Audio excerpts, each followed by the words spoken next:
John Carter woke up at 4:30 in the morning. His alarm buzzed loudly next to his bed.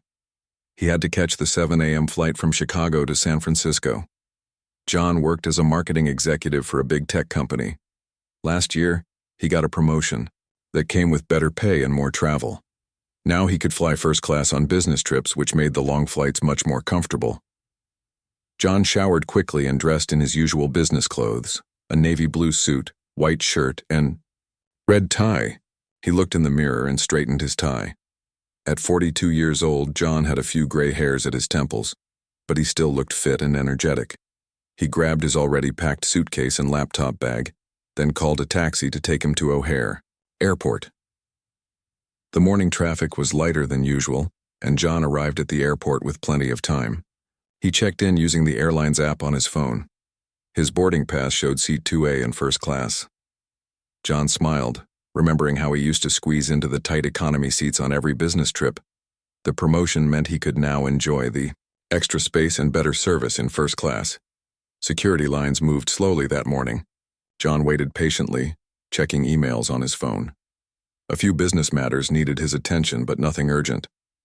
After passing through security, he stopped at a coffee shop for a large black coffee and a bagel with cream cheese. John ate quickly while walking to gate B-17 where his flight would depart. When John arrived at the gate, boarding had already started. The gate agent announced that they were now boarding first class and premium passengers. John finished his coffee, threw the cup in a nearby trash bin, and got in line with his boarding pass ready on his phone. "Good morning," the gate agent said with a smile as she scanned his pass. "Enjoy your flight, Mr. Carter." John walked down the jet bridge feeling good about the day ahead. He had an important meeting in San Francisco, but he felt prepared. The client was interested in a major marketing campaign, and John had worked hard on the proposal. As he stepped onto the plane, a flight attendant named Melissa Grant greeted passengers at the door. She had blonde hair pulled back in a tight bun and wore the airline's dark blue uniform. When John showed his boarding pass, she barely glanced at it before pointing toward the economy section. "Economy boarding is that way, sir," she said. "I'm in first class, seat 2A, John replied politely, showing her his boarding pass again. Melissa looked at his boarding pass more carefully this time, then at John. She pressed her lips together, in a thin line, but nodded and gestured toward the first-class cabin.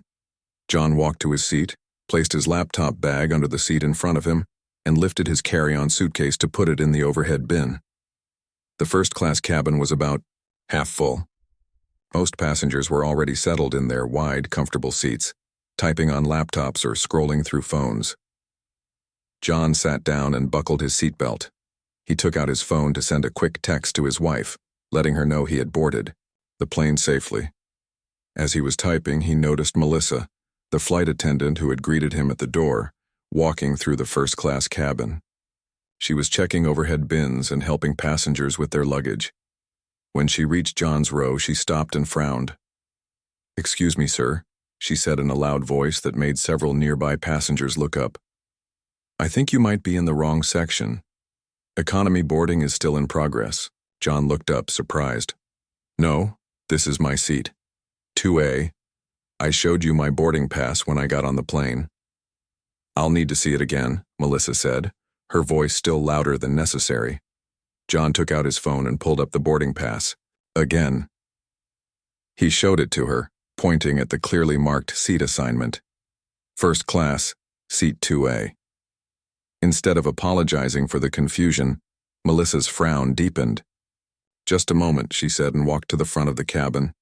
She returned with another flight attendant, a tall man with short brown hair, whose name tag read, Greg Peterson. "Sir, there seems to be some confusion about your seating," Greg said, standing in the aisle next to Melissa. "May I see your boarding pass and ID?" John noticed that Greg hadn't asked any other passengers for both boarding pass and ID. He felt his heart beat faster, but he kept his voice calm and even. "I've already shown my boarding pass twice," John said, "but here it is again." He displayed his phone screen with the boarding pass. Then he took out his wallet and showed his driver's license. Greg studied both documents carefully, looking back and forth between the ID photo and John's face several times. By now, Many of the other first-class passengers were watching. Some looked uncomfortable, others curious. An elderly woman sitting across the aisle from John, who had silver hair and wore an expensive-looking blue dress, took out her phone and seemed to be recording the interaction. "We've had some issues with seat confusion today," Greg explained, though John hadn't seen any other passengers questioned about their seats. "Just making sure everyone is in the right place."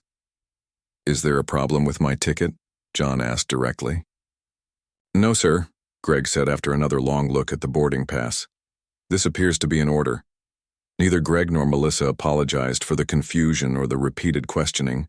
Instead, they moved on to continue their pre-flight duties, but John could feel them watching him from the corner of their eyes. More passengers boarded the plane. The first-class cabin filled up, mostly with white business travelers in suits similar to John's.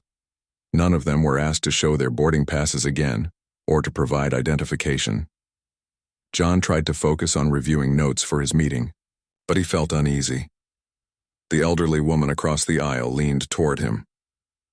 "My name is Nancy White," she said in a low voice. "I fly this route every month to visit my daughter, and I've never seen them question anyone like that. I recorded it because it didn't seem right." "Thank you," John said simply. He wasn't sure what else to say. As the final boarding call was announced, Melissa returned to the first-class cabin with drink orders. She offered water, juice, or coffee to each passenger with a friendly smile. When she reached John, her smile disappeared. "Something to drink?" she asked curtly. "Water, please," John replied. She handed him a plastic cup of water without a word and moved on to the next passenger, where her smile returned. A businessman in seat 1B, directly in front of John, had watched the entire scene unfold. He turned around and introduced himself as Peter Miller. "I couldn't help noticing what happened," Peter said quietly. "I've been flying this airline for 15 years and I've never seen them treat a first-class passenger that way. It's not right." John nodded, appreciating the support, but unsure how to respond. He had experienced similar situations before, but it never got easier. He just wanted to get through the flight without further incident and focus on his upcoming meeting. As the plane prepared for takeoff, John saw Nancy still holding her phone, now typing rapidly. He wondered if she was posting about what she had witnessed. John took a deep breath and tried to relax into his seat. It was going to be a long 3-hour flight to San Francisco. The plane was now fully boarded. Flight attendants moved through the aisles, checking that all seatbelts were fastened and overhead bins were closed. John Carter sat quietly in his first-class seat, trying to focus on his upcoming business meeting in San Francisco instead of the uncomfortable incident that had just happened. Greg Peterson, the male flight attendant who had questioned John's right to be in first class, walked through the cabin one last time. He stopped near John's seat and frowned at his laptop bag. "Sir, that bag needs to be completely under the seat in front of you," Greg said loudly. John looked down. His laptop bag was already tucked under the seat, though a small corner was sticking out. He pushed it in about an inch further. "It needs to be all the way under," Greg insisted, his voice growing even louder. Several passengers turned to look. John felt his face grow warm, but he kept his expression calm. He pushed the bag completely under the seat. "Is that better?" John asked politely. Greg nodded without a word and continued down the aisle. John noticed that other passengers had bags sticking out much further than his had been, but Greg didn't say anything to them. Peter Miller, the businessman in seat 1B who had spoken to John earlier, turned around again. "This is getting ridiculous," Peter whispered. "I've never seen flight attendants act this way." Across the aisle, Nancy White was still recording with her phone. She wasn't trying to hide it anymore. The flight attendant seemed to notice, but didn't ask her to stop. The captain's voice came over the speakers, welcoming everyone aboard Flight 1387 to San Francisco. He announced that the flight time would be about 3 hours, and that they expected some light turbulence about halfway through the flight. As the plane began to taxi toward the runway, Melissa Grant, the blonde flight attendant who had first questioned John, returned to the first-class cabin. She was carrying a tablet and checking something on the screen. She stopped at John's row again. "Sir, I need to verify your seat assignment one more time. John took a deep breath. This is seat 2A. It's on my boarding pass, which I've shown 3 times now. There seems to be some confusion in our system, Melissa said, though she didn't show John anything on her tablet that would indicate a problem. By now, most of the first-class passengers were watching the interaction. An older man in a business suit across the aisle spoke up. Young lady, I think you're the one who's confused, he said firmly. This gentleman has shown his boarding pass multiple times. Why don't you check someone else's seat assignment for a change? Melissa's face turned red. Sir, I'm just doing my job. Are you? Nancy White asked from her seat. She was still holding her phone up. Because it looks like you're singling out one particular passenger. I've been on this flight every month for 2 years, and I've never seen anyone asked for their boarding pass 3 times. The plane stopped moving. Through the windows, passengers could see that they were still on the taxiway, not yet at the runway. The captain's voice came over the speakers again. Ladies and gentlemen, we're experiencing a slight delay. We'll be holding position for a few minutes. Melissa hurried to the front of the cabin and picked up a phone. She spoke quietly into it, occasionally glancing back at John. A few minutes later, a new flight attendant appeared. Her name tag read Susan Baker, and she had a pin on her uniform that identified her as the head flight attendant. She was an older woman with short gray hair and a stern expression. Susan walked directly to John's seat. Sir, I understand there's been some confusion about seating arrangements. John looked her in the eye. There's no confusion about my seat. This is 2A, as shown on my boarding pass, which I've now been asked to produce 3 times. What I don't understand is why I'm being singled out. Susan's expression didn't change. No one is singling you out, sir. We're just following protocol. What protocol requires checking one passenger's boarding pass 3 times when no one else has been checked? Even once? Peter Miller asked from his seat in front of John. Susan ignored Peter and focused on John. Sir, to avoid further delays for all passengers, would you be willing to move to an economy seat? We can offer you a voucher for a future flight as compensation. Murmur of disbelief spread through the first-class cabin. John felt a mixture of anger and disbelief, but he kept his voice steady. No, I will not move to economy. I paid for this first-class seat, I have a valid boarding pass for this seat, and there is absolutely no reason I should give it up. Nancy White stood up from her seat, still recording. This is outrageous. You're asking him to move because of his race, plain and simple. Ma'am, please sit down and put your phone away, Susan said sharply. Recording is not allowed during taxi, takeoff, and landing. I'll put it away when you stop harassing this man, Nancy replied, though she did sit back down. She continued, recording. By now, the situation had spread beyond the first-class cabin. Passengers in the first few rows of economy were standing up to see what was happening. Some had their phones out, recording the scene. Susan realized the situation was getting out of control. She took a step back and lowered her voice. Sir, we apologize for any confusion. Of course you can remain in your assigned seat. She turned and walked quickly back to the front of the plane, where she huddled with Melissa and Greg, speaking in hushed tones. John sat very still, his hands folded in his lap. He felt dozens of eyes on him. Some passengers looked sympathetic, others seemed uncomfortable, and a few appeared annoyed at the delay. Peter Miller turned around once more. You're handling this with incredible grace, he said quietly to John. I would have lost my temper by now. I've had practice, John replied. Simply, the plane began moving again. The captain announced they were now 3rd in line for takeoff. In the first-class cabin, Melissa and Greg continued their duties, but they avoided looking at John. Neither of them offered him the hot towel or pre-takeoff drink that other first-class passengers received. As the plane accelerated down the runway and lifted into the air, John closed his eyes for a moment. He had a 3-hour flight ahead of him, and he knew it wouldn't be comfortable. He wondered if he should file a complaint when they landed, but part of him just wanted to forget the whole thing and focus on his business meeting.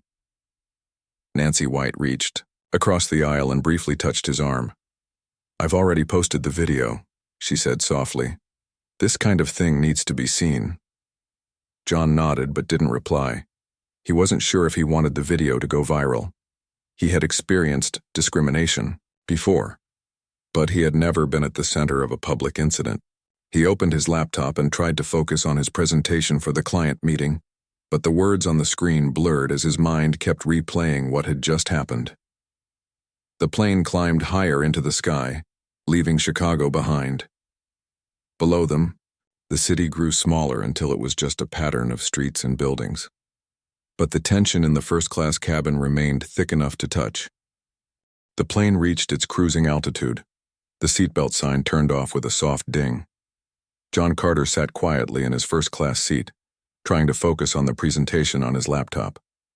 The business meeting in San Francisco was important, but his mind kept returning to the uncomfortable events that had just happened. Nancy White, the elderly woman across the aisle, was busy with her phone. She had posted the video of John being questioned about his right to sit in first class. She typed quickly, adding more details to her post. Watching racial profiling happen in real time on Flight 1387, Nancy wrote. This man showed his first class ticket 3 times and they still asked him to move to economy. Share this video so everyone can see what happened. Nancy pressed the share button. She had many followers on social media because of her work as a retired civil rights lawyer. Within minutes, people began sharing her post and adding angry comments about the airline. John didn't know about Nancy's post yet. He was talking to his seatmate, a woman named Kate Johnson. Kate had boarded the plane late and missed the earlier incident. She had short dark hair and wore a simple black dress with a press badge clipped to it. I couldn't help overhearing what happened before takeoff, Kate said to John. I'm a reporter for the Daily Tech News. Would you mind telling me more about what happened? John hesitated. He wasn't sure if he wanted his story in the news, but Kate seemed genuinely concerned. The flight attendants kept questioning my right to be in first class, John explained simply. They checked my boarding pass 3 times and then suggested I move to economy. Kate frowned. And did they do this to any other passengers? No, John replied. Just me. Kate took out her tablet and began typing notes. Do you fly first class often? Since my promotion last year, yes. I travel for business about twice a month. Has anything like this happened before? John thought for a moment. I've been questioned about my seat before, but never asked to move to economy after showing a valid boarding pass multiple times. Kate continued asking questions and taking notes. She was writing an article about the incident. John answered her questions honestly but kept his responses brief. Meanwhile, the video Nancy had posted was spreading quickly online. People tagged the airline in their comments. Some people shared stories of similar experiences they had on flights. Others called for a boycott of the airline. One popular social media account with millions of followers shared Nancy's video with the comment, "This is disgraceful. How is this still happening in 2025? Back on the plane, the flight attendants were now avoiding the first-class cabin as much as possible. When they did come through, they served drinks and snacks quickly, without making eye contact with John or Nancy. Peter Miller, the businessman in seat 1B, turned around again to speak. To John, "Just so you know, many of us have filed complaints through the airline's app," Peter said. "This kind of treatment is completely unacceptable." John thanked him with a nod. He was grateful for the support but still uncomfortable being the center of attention. Halfway through the flight, Kate showed John what she had written so far. It was a detailed account of what happened with quotes from John and other passengers who had witnessed the incident. The headline read, "Airline crew repeatedly questions black executive's right to first-class seat." "Is this accurate?" Kate asked. "I want to make sure I get everything right." John read through the article and nodded. "Yes, that's what happened." "I'll publish this as soon as we land," Kate said. "With your permission, I'd like to include your name and job title." John thought about it. Part of him wanted to stay anonymous and avoid more attention, but another part felt it was important for people to know this had happened to a real person with a name and a job, not just an unnamed passenger. "You can use my name," John decided. "John Carter, marketing executive at Tech Growth Solutions." Kate added this information to her article. She also included quotes from Nancy White and Peter Miller, who had both agreed to be named in the story. While all this was happening on the plane, the situation was exploding online. Nancy's video had been viewed over 500,000 times. The airline's name was now the top trending topic nationwide. People were sharing the video and adding angry comments. "Never flying with this airline again. This is why my family drives instead of flies whenever possible. Canceling my rewards card right now." The airline's social media team noticed the growing crisis. They posted a brief statement. "We are aware of a video circulating online about an incident on Flight 1387. We take these matters seriously and are investigating. The comfort of all our passengers is our priority." This response only made people angrier.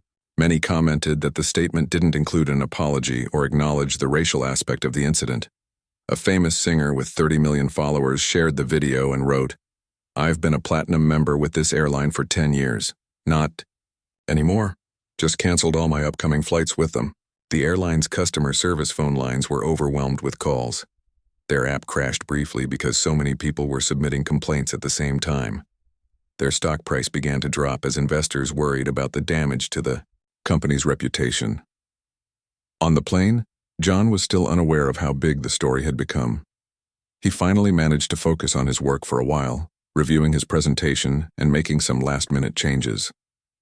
But every time a flight attendant passed by, he felt tense again. Nancy had put her phone away during the meal service, but as soon as she finished eating, she checked her social media accounts again. Her eyes widened when she saw how many times her video had been shared.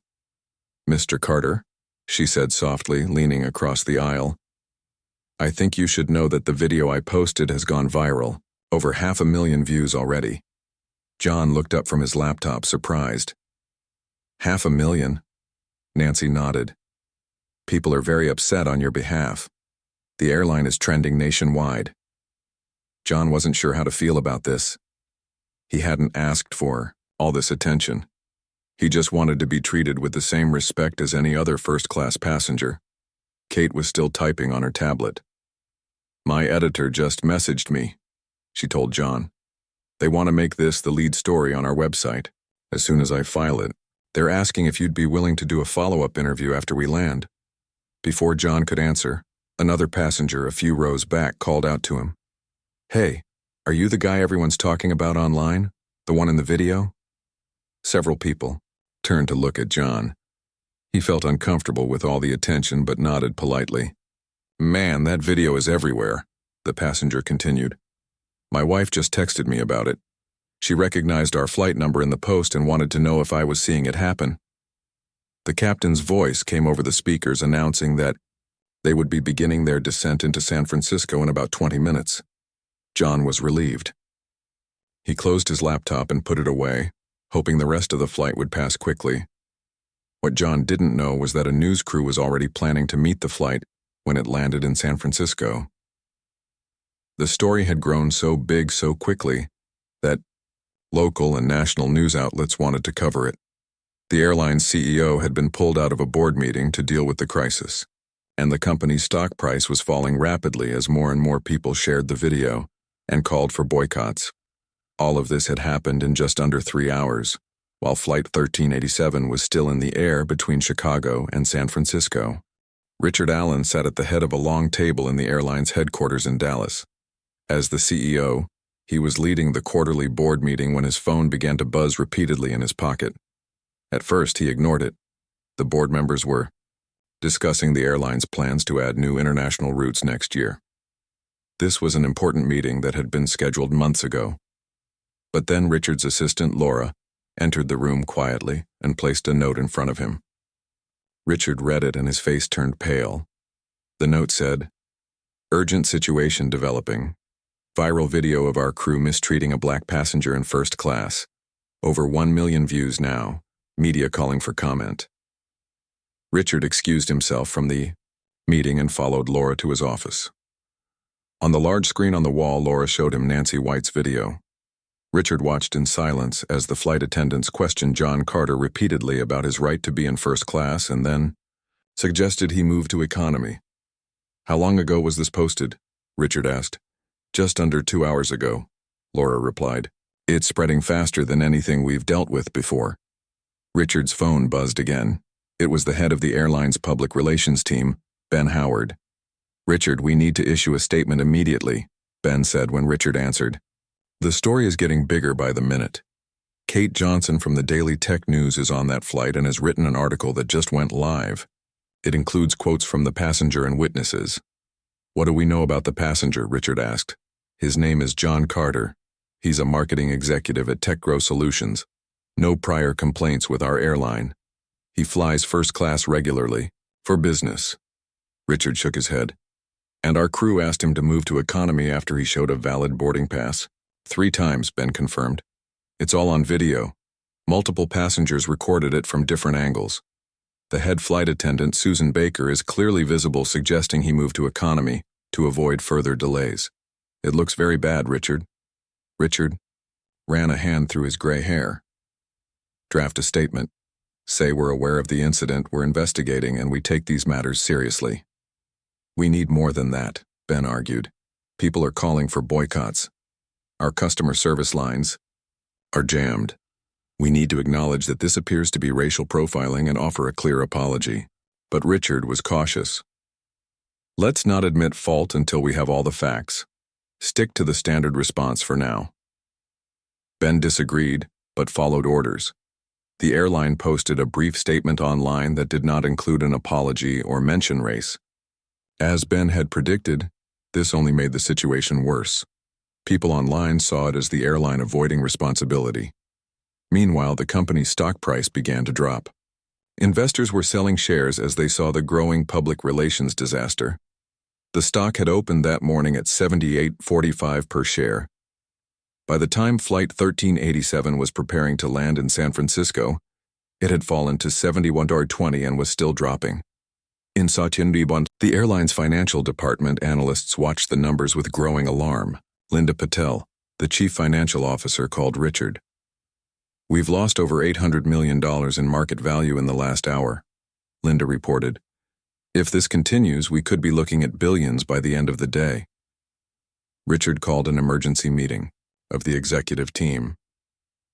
They gathered in the main conference room where multiple screens showed news coverage of the incident, social media reactions, and the falling stock price. We need a stronger response, said Maya Rodriguez, the airline's chief operating officer. That video clearly shows our crew singling out Mr. Carter because of his race. We need to own this mistake and apologize properly. I agree, said Ben.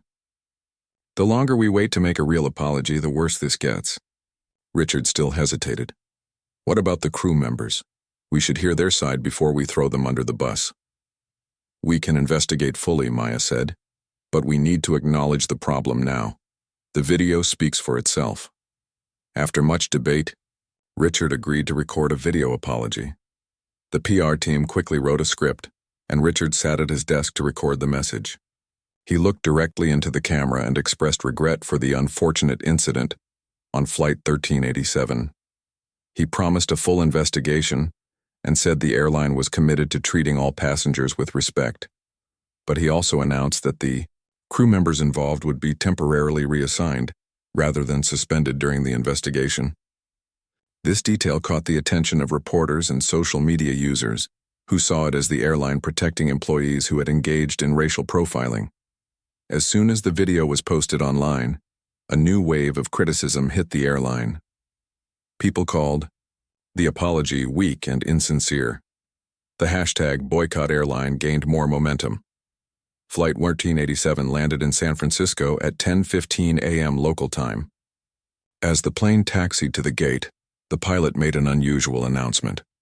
Ladies and gentlemen, I've been informed there are news crews waiting in the terminal. They're here because of an incident that occurred during boarding. If you were not involved and wish to avoid the cameras, our crew will help you exit through the rear door. John Carter looked out the window and saw several news vans parked near the terminal. He felt a mix of emotions, surprise at how big the story had become, anxiety about facing reporters, and a lingering anger about how he had been treated. Kate Johnson, the reporter seated next to John, gathered her things quickly. My editor, and a photographer are waiting. Would you be willing to make a brief statement to the press? John thought for a moment. He hadn't planned to become the face of a viral news story, but he also felt it was important to speak up about what happened. I'll make a brief statement, he decided, but then I need to get to my meeting. As the plane reached the gate, Susan Baker, the head flight attendant who had suggested John move to economy, made one last attempt to manage the situation. She approached John's seat. Mr. Carter, on behalf of the airline, I want to apologize for any misunderstanding earlier. If you'd like to discuss the matter privately, we can arrange that. John looked at her calmly. It wasn't a misunderstanding, it was discrimination. And no, I don't need a private discussion. Susan's face flushed red. She returned to the front of the plane without another word. When the doors opened, John let other passengers exit first. Nancy White stopped to give him her contact information. I'm a retired civil rights attorney, she told him. If you need any advice or support in the coming days, please call me. John thanked her and tucked her card into his pocket. Then he took a deep breath and walked off the plane into a crowd of reporters and flashing cameras. Back in Dallas, Richard Allen received more bad news. Major corporate clients were contacting the airline to express concern. These companies spent millions on business travel each year, and many had strict diversity and inclusion policies. They didn't want to be associated with an airline facing accusations of racial discrimination. The stock price continued to fall throughout the morning. By noon, it had dropped to $65.30 per share, erasing $1.4 billion in market value in just a few hours.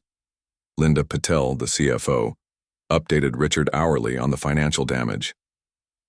At this rate, we'll lose over $2 billion by market close, she warned. Richard finally realized the full gravity of the situation. He called another emergency meeting, this time including the board of directors. The airline needed a much stronger response, one that acknowledged the racial aspect of the incident, offered a sincere apology to John Carter, and took real action against the crew members involved. But by then, much of the damage had already been done. The airline's reputation was suffering, customers were canceling flights, and the stock price was in free fall. What had started as a single incident on one flight was now threatening the entire company's financial health and public image. John Carter stood in the San Francisco airport surrounded by reporters. Camera lights flashed around him as journalists shouted questions. He had never been in the center of media attention before. It felt strange and overwhelming. Kate Johnson, the reporter who had sat next to John on the flight, helped create a path through the crowd. She guided him to a quieter spot where they could talk to the press more easily. Mr. Carter, can you tell us what happened on the flight? One reporter asked. John took a deep breath and spoke calmly. I boarded the plane and took my assigned first-class seat, just like I've done many times before. The flight attendants questioned me repeatedly about my right to be in that seat, even after I showed my boarding pass 3 times. Then they suggested I move to economy to avoid delaying the flight. Do you believe you were singled out because of your race? Another reporter asked. I was the only black passenger in first class, John replied. I was also the only passenger who was questioned about my seat assignment repeatedly and asked to move to economy despite having a valid boarding pass. Those are the facts. John kept his answers brief and factual. He didn't raise his voice or show anger, though he had every right to be upset. His calm, dignified responses made a strong impression on everyone watching. After about 10 minutes, John politely ended the interviews. I have an important business meeting to attend. Thank you for your interest in this story. As John left the airport in a taxi, the airline's crisis continued to grow. By the end of the trading day, the company's stock had fallen to $57.82 per share. This represented a one-day loss of $2.3 billion in market value, the exact amount mentioned in Nancy White's updated viral post. Crew yells at black passenger in first class. Airline loses 2.3B that same day. Back at the airline's headquarters, in Dallas, Richard Allen faced the company's board of directors. The mood in the room was tense. Several board members had flown in on short notice for this emergency meeting. This is the worst single-day drop in our company's history, said Howard Webb, the board chairman. All because our crew couldn't treat a first-class passenger with basic respect and dignity. Richard nodded. I understand the severity of the situation.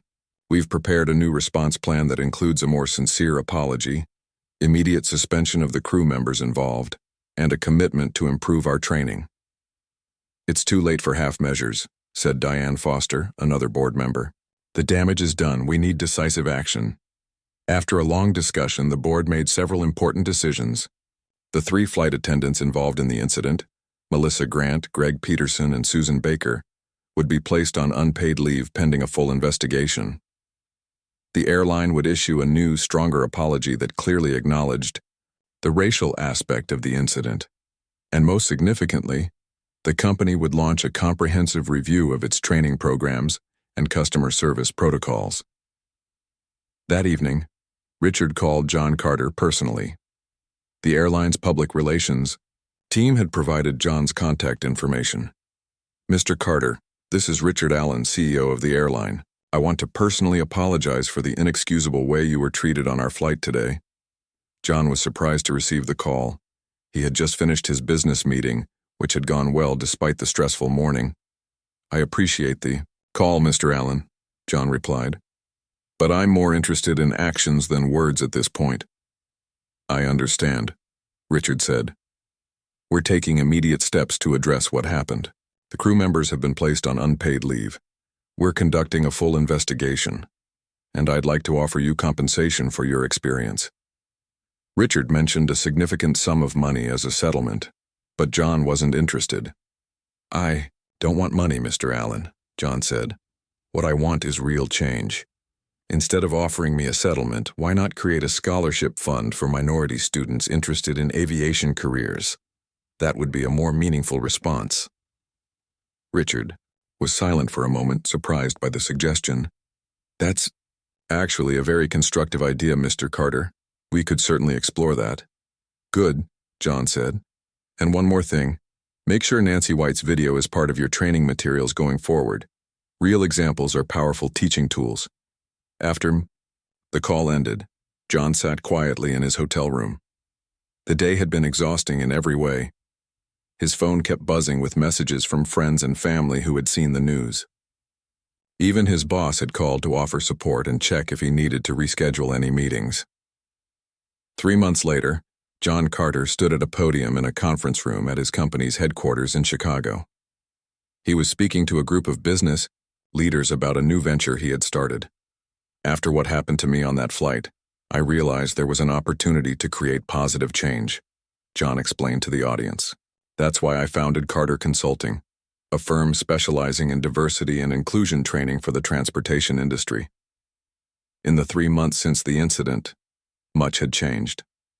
The airline had followed through on John's suggestion, creating a $5 million scholarship fund for minority students pursuing careers in aviation. The 3 flight attendants involved in the incident had been fired after an investigation confirmed they had violated company policies. The airline had also hired John's new consulting firm to help revamp their training programs. Nancy White's video, which had now been viewed over 50 million times, was indeed used as a training example for airline staff around the country. John's calm handling of the situation had earned him respect from many quarters. He had appeared on several national news programs to discuss the incident and its aftermath.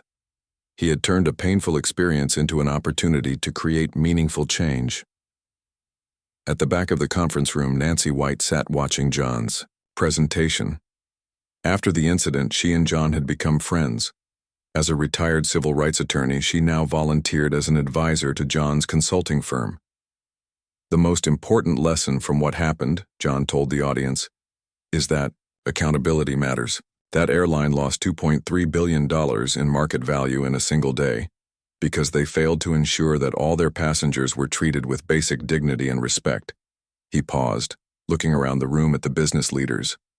That's not just the right thing to do morally, it's also good business. Discrimination is expensive, inclusion is profitable. It's that simple. The audience applauded. Several company executives lined up afterward to talk to John about hiring his firm. On his way out of the building, John passed a television in the lobby. A news report showed the airline's stock price, which had finally recovered to its pre-incident level after 6 months of rebuilding public trust. John smiled slightly. The incident on that flight had been painful and humiliating, but it had led to real changes, not just at one airline, but across the industry. Sometimes it took a viral video and a $2.3 billion loss to make companies pay attention, and John was determined to make sure they remembered the lesson.